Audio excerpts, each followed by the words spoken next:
نہیں کہ اللہ ان کے بھیدوں اور مشوروں تک سے واقف ہے، اور یہ کہ وہ غیب کی باتیں جاننے والا ہے۔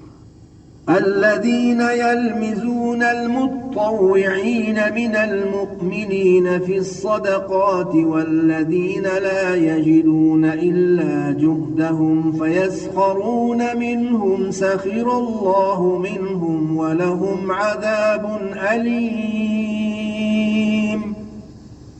جو صاحب استطاعت مسلمان دل کھول کر خیرات کرتے ہیں، اور جو بیچارے غریب صرف اتنا ہی کما سکتے ہیں جتنی مزدوری کرتے ہیں، اور تھوڑی سی کمائی میں سے بھی خرچ کرتے ہیں، ان پر جو منافق تان کرتے اور ہنستے ہیں، اللہ ان پر ہنستا ہے اور ان کے لیے تکلیف دینے والا عذاب تیار ہے۔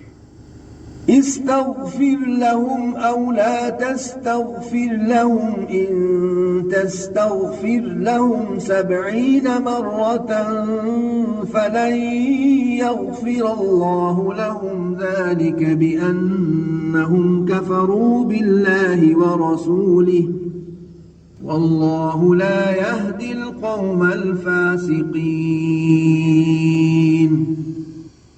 آپ صلی اللہ علیہ وسلم ان کے لیے بخشش مانگے یا نہ مانگے، بات ایک ہے۔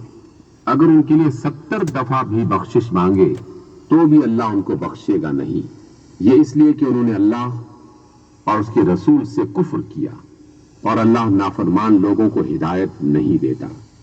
فرح المخلفون بمقعدهم خلاف رسول الله وكرهوا أن يجاهدوا بأموالهم وأنفسهم في سبيل الله وقالوا لا تنفروا في الحر قل نار جهنم أشد حرا لو كانوا يفقهون۔ جو لوگ غزوہ تبوک میں پیچھے رہ گئے وہ اللہ کے پیغمبر صلی اللہ علیہ وسلم کی مرضی کے خلاف بیٹھ رہنے سے خوش ہوئے، اور اس بات کو ناپسند کیا کہ اللہ کی راہ میں اپنے مال اور جان سے جہاد کریں، اور اوروں سے بھی کہنے لگے کہ گرمی میں مت نکلنا۔ ان سے کہہ دیجئے کہ دوزخ کی آگ اس سے کہیں زیادہ گرم ہے، کاش یہ اس بات کو سمجھتے۔ فَلْيَضْحَكُوا قَلِيلًا وَلْيَبْكُوا كَثِيرًا جَزَاءً بِمَا كَانُوا يَكْسِبُونَ۔ یہ دنیا میں تھوڑا سا ہنس لیں، اور آخرت میں ان کو ان کے اعمال کے بدلے جو کرتے رہے ہیں بہت سا رونا ہوگا۔ فَإِن رَّجَعَكَ اللَّهُ إِلَىٰ طَائِفَةٍ